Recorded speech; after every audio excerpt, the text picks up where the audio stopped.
Pílulas ambulantes de psicologia econômica e psicanálise. O componente emocional, funcionamento mental e ilusão, à luz das transformações econômicas no Brasil desde 1985, foi a minha dissertação de mestrado e a minha porta de entrada na área antes de saber que ela existia formalmente.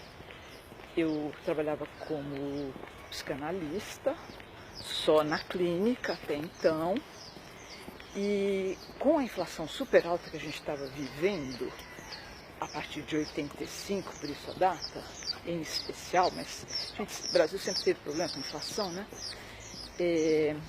O que eu observava na clínica era que alguns clientes se davam bem na inflação, outros se davam mal e outros não fazia muita diferença.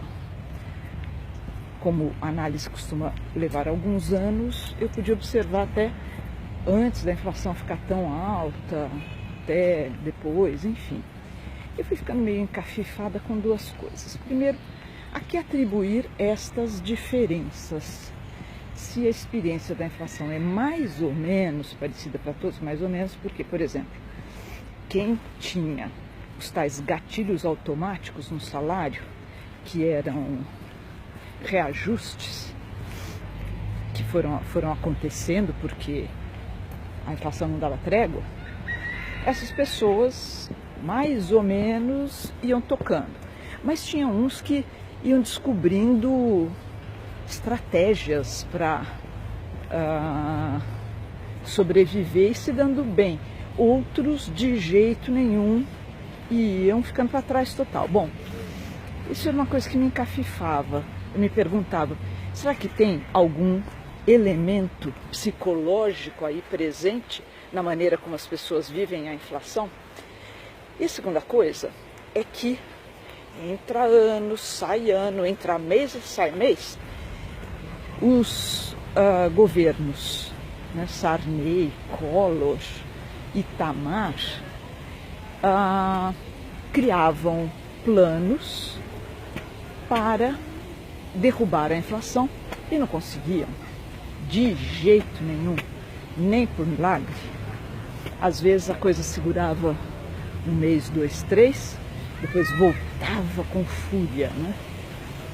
Eu não era economista, mas como cidadã eu ficava um pouco perplexa e assim com um leve sentimento de que alguém devia estar ganhando com aquela situação.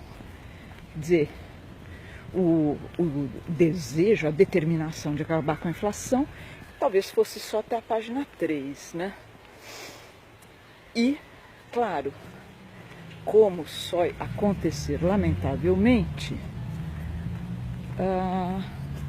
pessoas com renda mais baixa eram mais penalizados pela inflação, como até hoje, né?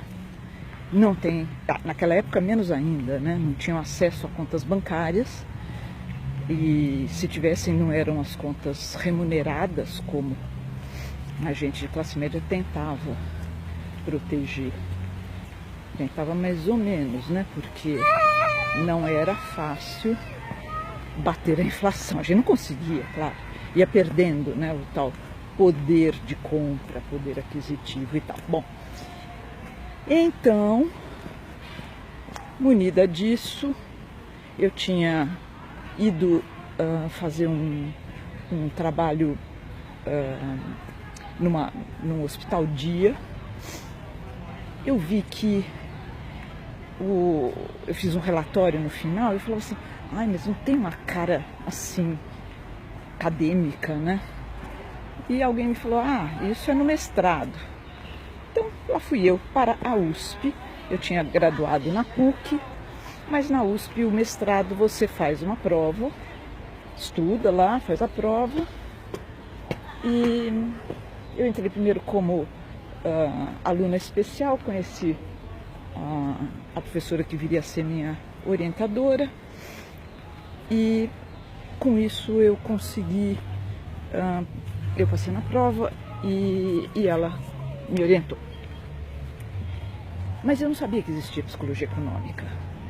Estamos falando de 94, justamente o ano em que, em julho, veio o Plano Real.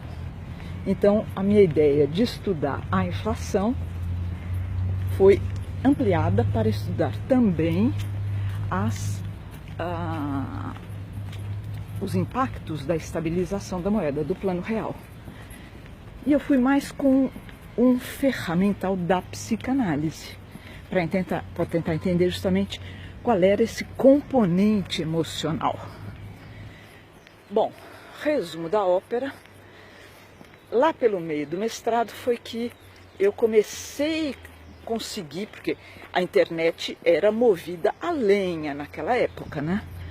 Mas de algum jeito, lá pelo meio, o professor Sigmar Malvese deu um texto de um livro, sobre o qual eu até falarei em breve, o The New Economic Mind. Eu falei, gente, tem um pessoal estudando isso. Enfim, consegui, pouco a pouco, descobri autores e pesquisadores e fui entrando na área mais oficialmente.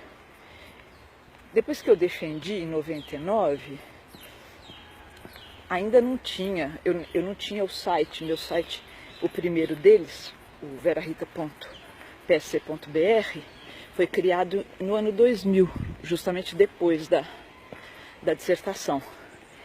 Eu não tinha ainda como divulgar o trabalho, eu queria interlocutores, queria trocar ideia. Então eu recorri a isso, publiquei nessas edições que você pagava, uma editora chamada Papel Virtual. Não é para comprar o livro, ninguém, bobagem. Se alguém tiver interesse, me avisa, me manda um e-mail e eu mando por PDF e pronto.